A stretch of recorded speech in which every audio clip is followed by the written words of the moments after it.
is going on, my peeps? How's it going? Nice to see you guys. It is pouring down rain here again. I've got my DC heater off. It's not cold. It's just a little chilly. I'm using my Wave 3. But I thought we would have a talk today about van life safety. Safety is a solo female van lifer, a solo van lifer, even as a couple van lifing or RVing or any type of nomad living. There's a lot of things that you consider as far as being safe. You have to worry about two-legged creatures, four-legged creatures, or something happening. It is a big thing. The number one thing I can tell you is intuition. Follow your gut feeling. If you have a feeling, whether you're parking in the city or parking in the woods or parking out in the desert or wherever, or along the side of the road, if you don't feel safe, trust your gut feeling. There's always a little bit of nerves when you first start van life, but you come into your own with it. I believe I did. You got to be respectful where you park. If you're parking in the city or in a town or in a small town, whatever, find the right places to park. Great places that I have found before I moved out to where I'm parking at right now. I parked industrial areas, was a great place to park. But my van is pretty stealthy in that type. It's a bread truck, so I kind of fit in the industrial park area. There's a lot of side streets. I've parked by the hospital. I've parked by the jail place or the jailhouse downtown, and I mean, no issues. But here again, though, when you go park, if you're in the city parking or city dwelling, when you go to park to go to sleep, go park, turn everything off, and go to sleep. No noise. Don't be in and out your van. Don't be making a mess on the side of the road. It makes it hard for others and hard for you. So yeah, be respectful about where you park. Now I park out in the mountain area out here in Southern Oregon. I'm right close to mountains and, out in the woods kind of. I mean, there's like a country store out here, but it is mostly wildlife. And what I mean, there's two-legged creatures and four-legged creatures. And so, if you're parking in the woods or where maybe bears are prone to be, it's good to have something like bear spray. But if you're cooking outside when you're parked out like that, make sure your food is put away properly. Make sure all your stuff's put away. There's not trash laying out, because that just draws bears and stuff like that in. So you got to watch for that. And as in town, if you're parking in town, two-legged creatures, you don't want to be out walking around in your van. If you're parked in an industrial area, you don't want to be out walking around out in the dark. You never know. Especially being a woman, I think that it's not that you have to be more careful. You just have to be in tune with your intuition, in tune with yourself, and what you're feeling about where you're parking. As far as what I have in my van for protection, I'm not going to tell you that. That would be not good. You would know what I have.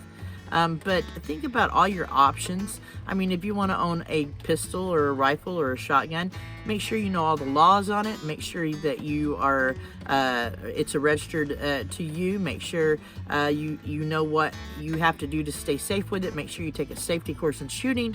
You understand your weapon, and that you're abiding by the law. As far as other weapons, I mean, you can have a ball bat, a wooden ball bat, bear spray is good to have. It'll hurt a human's eyes too. But again, intuition about where you're parked. I mean, all of this is going to come back to that point, intuition, what you feel is right.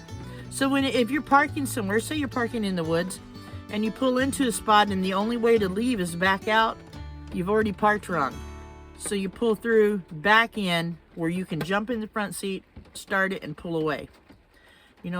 Common sense and intuition. Make it where wherever you park, you can just jump in and put it in drive and go.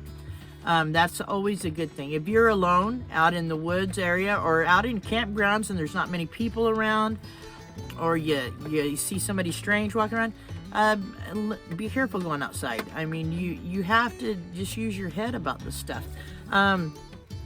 There is, you hear things all the time happening to even couples that are RVing or van lifing across the nation. So yes, be careful, be aware. Always be aware around you what's going on. If you need to step outside at night and you're out, you kind of look around, see what's going on. Make sure you got lighting. It's good to have lighting on the side of your van. Either some solar lights that come on or some motion lights maybe. That is always a plus. And if you can be caravanning with somebody, that's a good thing too. But a lot of us don't really want to do that. A lot of us want to caravan a little bit and then be off by ourselves a little bit. So definitely use your head, use your intuition, understand what's going on around you. Be aware of what's going on around you at all times. That's to be said. If you're out in the woods and you're going for a hike, be aware of what's behind you or in front of you or around you. You can walk up on a bear easily, especially black bears out in this area. In Oregon, you can walk up on an animal that could hurt you. So you need to be aware. Keep your ears open. Don't be wearing your headphones on loud and listening to music while you're walking in the woods. It's good to hear and be aware of what you're doing. Also, when you a city dwelling or a country dwelling, keep your doors locked at night. Keep your keys close to the ignition. If you're in town, make sure you have blackout curtains that you can black out all light. That way nobody sees any lights on in your van.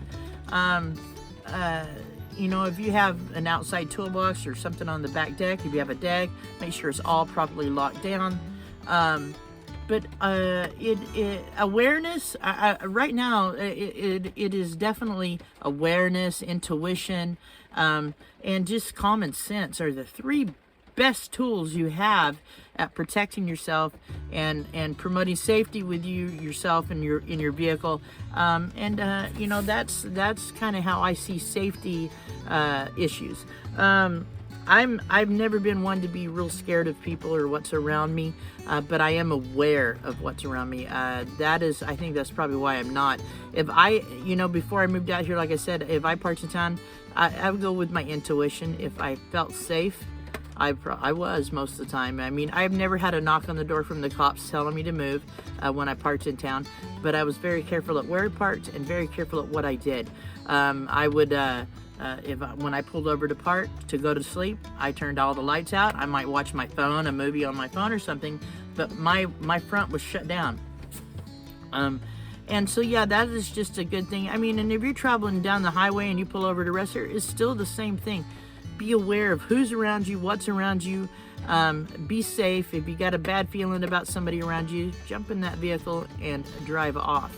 Always park where you can drive away easily, where you don't have to be backing up and turning around. That's the best advice I can give you on that. And again, if you have any kind, weapons, make sure you know the laws in your area. But there's all kinds of things you can have: pepper spray, bear spray, whatever. But do what makes you feel safe. But abide by the law with it, and just be aware and your intuition and common sense. That's the best advice I can give you guys. So I hope you enjoyed this. This is just a little short video to show you guys what we can do to protect ourselves, stay safe, and take care of each other. And as on that note, stay safe and take care of each other. I will see you on the next one.